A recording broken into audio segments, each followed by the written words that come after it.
Hello guys, hope your all doing well. So మన previous వీడియోలో చాలా వరకు comments FBO mains answer writing గురించి కానీ డిస్క్రిప్టివ్ పేపర్ గురించి చేయమని చాలామంది కమెంట్ చేశారు. సో ఫస్ట్లీ క్వాలిఫై అయిన వాళ్ళకి congratulations, FBO exam and FSA exam. ఈ వీడియోలో మనం ఎఫ్బిఓ ఎగ్జామ్ మెయిన్స్ డిస్క్రిప్టివ్ పేపర్ని ఎలా అటెంప్ట్ చేయాలో, ప్రీవియస్గా పేపర్ ఎలా ఇచ్చారో, ఇంకా మేము ఛానల్ ద్వారా మీకు ఎలా హెల్ప్ చేస్తామో కొన్ని డీటెయిల్స్ ఇవ్వబోతున్నాం. So FBO mains descriptive paper అనేది మనకి 50 మార్క్స్కి ఉంటుంది పేపర్. అది ఇంగ్లీష్లో కానీ, ఉర్దూలో కానీ, తెలుగులో కానీ ఏ లాంగ్వేజ్లోనే రాయొచ్చు. క్వశ్చన్ కూడా సేమ్ క్వశ్చన్ మీకు ఇంగ్లీష్, ఉర్దూ అండ్ తెలుగులో ఉంటుంది. ఇది 50 మార్క్స్కి మనకి డిస్క్రిప్టివ్ పేపర్. మనకి టైం ఇచ్చేది అరగంట సేపు ఇస్తారు. ఇదేంటంటే క్వాలిఫైయింగ్ ఇన్ నేచర్. మనకి అంటే ఏంటి, 18 మార్క్స్ వస్తే చాలు, అంటే 36% అనమాట. 18 మార్క్స్ వస్తే మనం ఈ పేపర్ క్వాలిఫై అయిపోతాం. ఇది మనకి మెయిన్ ర్యాంకింగ్ పేపర్కి మార్క్స్ యాడ్ అవ్వకపోయినా సరే చాలా మంది ఈ డిస్క్రిప్టివ్ పేపర్ క్వాలిఫై అవ్వక ఎగ్జామ్ అవ్వని వాళ్ళు ఉన్నారు. నాకు తెలిసిన వాళ్ళు కూడా ఉన్నారు దీంట్లో. సో మనం ఈ పేపర్ని ఏమాత్రం నెగ్లెక్ట్ చేయకూడదు. ఈ పేపర్ ఒక సీరియస్నెస్ అర్థం చేసుకొని మనం తగినంత ఇనఫ్ కంటెంట్ ప్రిపేర్ అయితే తప్ప ఈ పేపర్ని మనం ఈజీగా అలవోగ్గా దాటలేం. ఎందుకంటే ఒకసారి మనం ఈ మెయిన్స్ ఎస్ఏ రైటింగ్ పేపర్ కనుక కాన్ఫిడెంట్గా రాయకపోతే తర్వాత పేపర్స్ మీద ఈ ఎఫెక్ట్ పడుతుంది. మనకి ఎంత బాగా తెలిసినా సరే ఎస్ఏ రైటింగ్ క్వాలిఫైయింగ్ సరిగ్గా అవ్వలేదని చెప్పి మనం తర్వాత పేపర్స్ కూడా చెడగొట్టే అవకాశం ఉంటుంది. కాబట్టి మనం ఈ పేపర్ని చాలా ఫోకస్డ్గా, కాన్సన్ట్రేటెడ్గా మనం ఎఫర్ట్స్ పెట్టి ఇప్పుడు ప్రిపేర్ అవ్వాలి. ఇప్పుడు యాక్చువల్ ఎగ్జామ్లో ఎలా జరిగిద్దో చూద్దాం. ఇప్పుడు మనకి ప్రీవియస్ 2018కి వచ్చేసరికి ఎగ్జామ్ అంతా ఆన్లైన్ ఎగ్జామ్. కానీ ఈ డిస్క్రిప్టివ్ పేపర్ ఒక్కటి ఆఫ్లైన్ జరిగింది. ఎలా జరిగింది? ఫస్ట్ డిస్క్రిప్టివ్ పేపర్ ఆఫ్లైన్ పెట్టేశారు. వెంటనే ఆన్లైన్ టైమర్ స్టార్ట్ అయిపోయింది. అలాగే ఈసారి పేపర్ మొత్తం ఆఫ్లైనే జరగబోతుంది కాబట్టి ఈసారి ఎలా జరుగుతుందంటే, లాస్ట్ టైం టైమింగ్సే తీసుకోండి. మార్నింగ్ 9:30 to 10 మనకి డిస్క్రిప్టివ్ ఉంటుంది. డిస్క్రిప్టివ్ పేపర్ మీరు రాసి సబ్మిట్ చేసిన వెంటనే 10 to 11:40 అంటే 100 క్వశ్చన్స్ కదా ఫస్ట్ పేపర్ మనకి. So 100 questions, 100 marks. పేపర్ 1 వెంటనే జరిగిపోతుంది. ఆ పేపర్ 1లో మనకి general studies and mental ability ఉంటాయి కదా. అది 4 నుంచి జరుగుతుంది. తర్వాత పేపర్ 2 మనకి ఆఫ్టర్నూన్ జరుగుతుంది. ఆఫ్టర్నూన్ పేపర్ 3 to 4:40 అలా జరుగుతుంది. 3 to 4:20 అలా జరుగుతుంది. అంటే 100 మినిట్స్. 4:40. సో ఇది మనకి పేపర్ 1, పేపర్ 2. ఇప్పుడు మనం పేపర్ 1లోనే డిస్క్రిప్టివ్ ఉంటుంది కాబట్టి దాన్ని ఎలా అటెంప్ట్ చేయాలో చూద్దాం. ఇప్పుడు మనకి ఎస్ఏ రైటింగ్ అనేది పేపర్ 1లో చాలా బేసిక్‌గా ఇస్తాడు. ఎస్ఏ రైటింగ్ అంటే ఏదో కాంప్రిహెన్సివ్‌గా యూపీఎస్సీ పేపర్‌లా ఉండదు మనకి ఎస్ఏ. బేసిక్ క్వెషన్స్ అంటే ఏంటి, మనకి సోషల్ సైన్స్ కానీ, ఫారెస్ట్స్ గురించి కానీ, ఎన్విరాన్మెంట్ గురించి కానీ, బేసిక్ జనరల్ లెవెల్‌లో ఇన్ఫర్మేషన్ ఉంటే దాన్ని మనం నీట్‌గా ప్రెజెంట్ చేయగలిగితే చాలు. దీనికి మనం స్పెషల్‌గా ప్రిపేర్ అవ్వాలా అంటే కొన్ని విషయాలు ప్రిపేర్ అవ్వాలి. కొన్ని విషయాలు ఏంటంటే మనకి న్యూస్ పేపర్ రీడింగ్ ద్వారాను, లేదంటే కరెంట్ అఫైర్స్ ద్వారాను ఇలా మనం సేకరించుకోవచ్చు.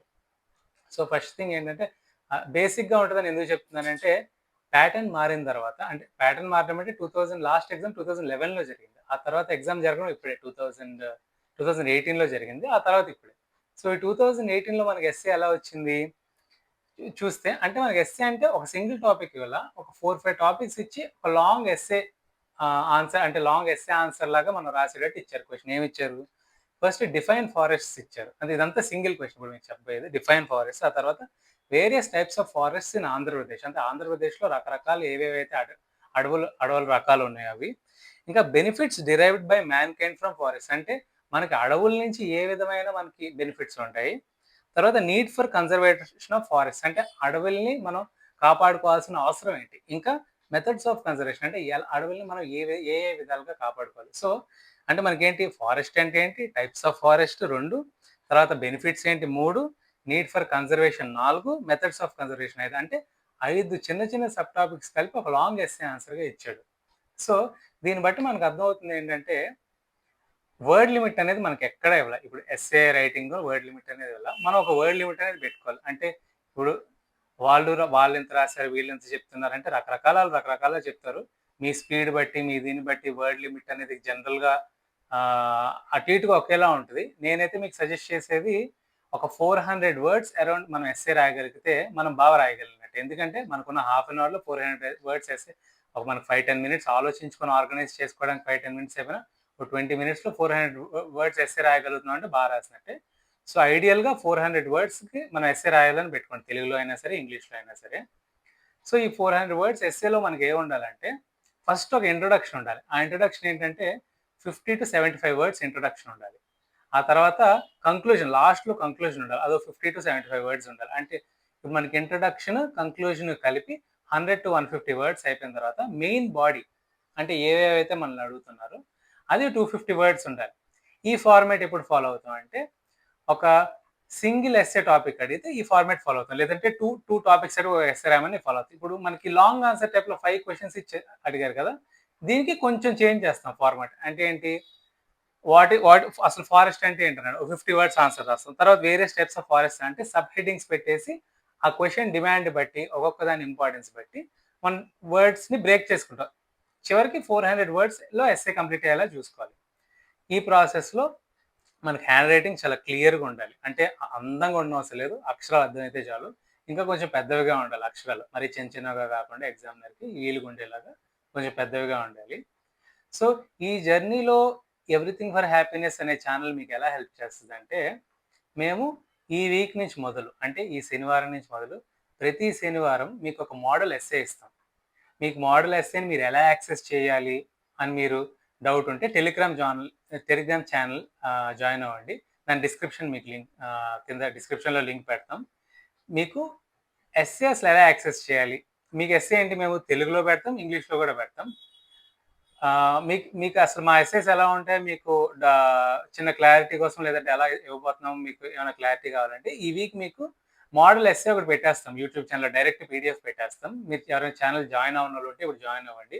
సండే నైట్ కల్లా మీకు పీడీఎఫ్ పెట్టేస్తాం. మోడల్ ఎస్సే ఏంటి ప్రీవియస్‌గా ఈ క్వెషన్ ఇచ్చారు ఏదైతే 2018లో దాని మీద. ఆ తర్వాత ఫర్దర్‌గా ఎవ్రీ వీకెండ్ పీడీఎఫ్ మీకు ఎలా అవైలబుల్‌గా చేసుకోవాలో అది ఛానల్‌లో చెప్తాం. అది మీకేంటంటే ఎగ్జామ్ జరగడానికి మనకి ఇంకా కరెక్ట్‌గా తెలీదు కాబట్టి మినిమమ్ 2 మంత్స్ ఉన్నాయనుకుందాం. మాక్సిమం 3 మంత్స్ అనుకుందాం. సో, ఈ 3 మంత్స్‌లో మీకు అట్‌లీస్ట్ ఒక 8-12 టాపిక్స్ అయితే ఈజీగా వస్తాయి essay topics. Environment, forest topics limit చేసుకొని బేసిక్ టాపిక్సే ప్రిపేర్ అయ్యి దాంట్లో basic facts, basic information, basic current affairs అన్నీ మిక్స్ చేసుకుంటూ ప్రాపర్‌గా మనం ఏదైతే క్వాలిఫైయింగ్ పేపర్ ఉందో అది కవర్ చేసేద్దాం. సో, ఈ 8-12 ఎస్సేస్ మీరు ప్రిపేర్ అయితే థరోగా మేమిచ్చినవి మీకింకా డిస్క్రిప్టివ్ పేపర్‌కి ఇంక ఎటూ చూడనవసరం లేదు. అంత తరోగా మనం పేపర్ కవర్ చేద్దాం. 8-12 ఎస్సేస్‌తో మొత్తం డిస్క్రిప్టివ్ పేపర్ అంతా. ఎందుకంటే టాపిక్ చిన్నది కాబట్టి, ఇంకా బేసిక్‌గా ఇస్తున్నాడు కాబట్టి, ఇంకా మీకు మీరు ఎలా హెల్ప్ చేసుకోవచ్చంటే, మేమిచ్చింది కాకుండా వేరే ఏమైనా టాపిక్స్ దొరికాయనుకోండి, చాట్ జీపీటీ వాడి మీ అంతట మీరు ఎస్సే ఫ్రేమ్ చేసుకోవడం, లేదంటే న్యూస్ పేపర్‌లో అటవుల గురించి కానీ, లేదంటే పర్యావరణం గురించి కానీ చదివినప్పుడు మీరు కరెంట్ అఫైర్స్ నోట్ చేసుకోవడం. లేదంటే ఇంకెక్కడన్నా వేరే కేస్ స్టడీస్ చదివినా, ఏది చదివినా నోట్ చేసుకొని పెట్టుకుంటే, మీకు ఇది ఆన్సర్ రైటింగ్ చాలా యూజ్ అయ్యిద్ది. ఇంకోటేంటంటే మేము ఇచ్చిన ఎస్సేసే 100% సరిపోతాయని కాదు. అంటే ఇచ్చిన ఎస్సే ఎగ్జాక్ట్‌గా రావచ్చు. వచ్చే అవకాశాలు కూడా చాలా వరకున్నాయి. ఒకవేళ రాకపోయినా ఒక ఎస్సేలో కొంచెం, ఇంకొక ఎస్సేలో కొంచెం, ఇంకొక ఎస్సేలో కొంచెం. సో, మీరు అన్ని టాపిక్స్ థరో అయితే మీకు టోటల్ అండర్‌స్టాండింగ్ రావడం వల్ల మా మా ఎస్సేస్ అన్నీ వాడుకొని మీరు సమగ్రంగా మీరు ఆ నాలెడ్జ్‌ని ఎగ్జామ్‌లో వాడుకొని మీ ఎగ్జామ్‌ని క్లియర్ చేసేయచ్చు చాలా ఈజీగా. సో, ఈ రకంగా మా ఛానల్ ద్వారా మీకు హెల్ప్ అవుదాం అనుకుంటున్నాం మేము. మీకింకా ఏమన్నా డౌట్స్ ఉంటే రిగార్డింగ్ ఎస్సే లేదంటే మేమెలా అప్రోచ్ అవ్వాలనేది, మీరు ఒకసారి కామెంట్ సెక్షన్‌లో కామెంట్ చేయండి. దాన్ని ఫర్దర్ వీడియోస్‌లో గాని లేదంటే ఇంకా నెక్స్ట్ టైమ్ క్లారిఫై చేద్దాం. Thank you so much.